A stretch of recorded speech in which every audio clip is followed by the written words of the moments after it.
काश दिल्ली की यह आज़ाद सड़क तिब्बत तक जाती और वहां चीन के बनाए इस शानदार रेल लाइन से बिना प्रभावित हुए वापस मजनू का टीला लौटाती, जहां कुछ आवाज़ें आज भी सिसक रही हैं। मन शांति नहीं है, मन अपना गाँव सोचता है, गाँव याद आता है, हमारे मुल्क याद आता है। हमारे मुल्क में ऐसे तकलीफ नहीं होता है, अपना खाने पीने है, खेती जमीन है, सब कुछ है, कुछ भी नहीं, खाली रोटी नहीं ले सका, ऐसे भाग आया। अभी भी चीन क्या बोल रहा है, तिब्बती को अच्छा करता है, बहुत अच्छा बनाया, क्या बनाया, वहाँ गुलाम है।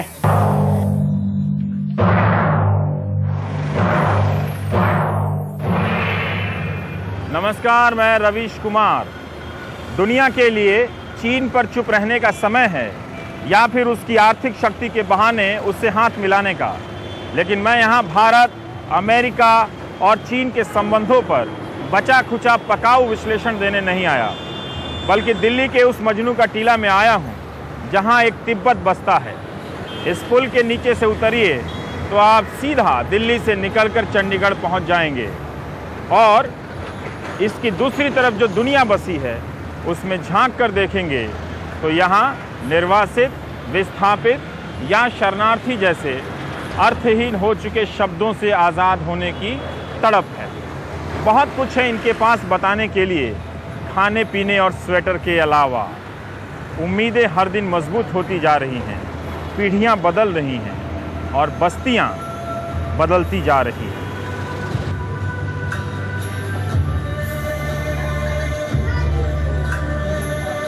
अठहत्तर साल की समतेन शोडेन चीन के कब्जे से तिब्बत की मुक्ति का आज भी इंतजार कर रही हैं। यह उनके बच्चों की तस्वीरें हैं जो एक बार फिर से प्रवासी होकर अमेरिका चले गए हैं। एक बेटा भारत की तरफ से पाकिस्तान से लड़ते हुए शहीद हो गया।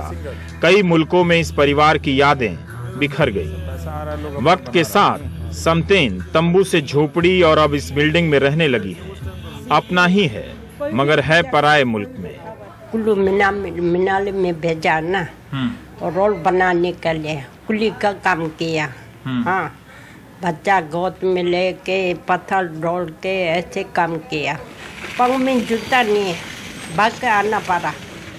2-3 रोज खाना नहीं मिला। जी हाँ, जो सन 49 में जो आए थे यहाँ पे हिंदुस्तान में, हाँ। जिन्होंने हमारा हिंदुस्तान सरकार ने रहने के लिए उनको जो जगह वो इस तरह का घर, तो इस तरह का घर है ये। कुछ विदेश 60 साल पहले दिल्ली आकर ऐसे ही मकानों में बसे थे तिब्बती शरणार्थी। यह मकान तब से अवशेष के रूप में खड़ा है ताकि अंदाजा हो सके कि निर्वासन के बाद जीवन की शुरुआत कैसे हुई होगी। बहुत कम ऐसी झोपड़ियां रह गई हैं। तो आप बड़ा घर नहीं बना पाए? पैसे जमा नहीं हुआ। तिब्बती खान पान ही इनका रोजगार बन गया, जिससे हुई कमाई से झोपड़ी की जगह नए मकानों ने ले ली। गलियां पहले से पतली हो गई हैं, रास्ता नहीं है इसलिए कार अंदर नहीं आ सकती।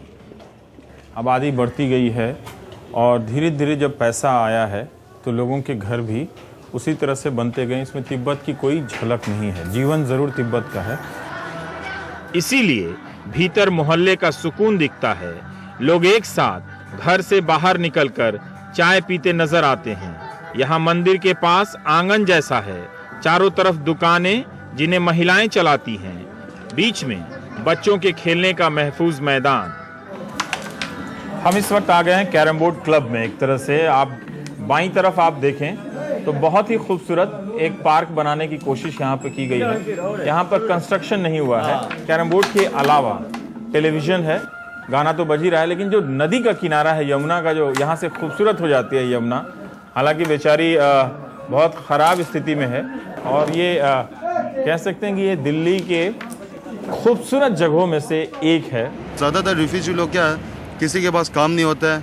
अगर काम होता है तो खाली पति करता है काम और बीवी घर में बैठता है। जो हमारा तिब्बती भाई बहन है, एक घर में अगर पति और पत्नी दोनों मिलजुल के काम करके उस घर को कमाता है, उस घर के बच्चे को बड़े बनाता है, उसको एजुकेशन का इसके ऊपर ज़्यादातर सोचता है।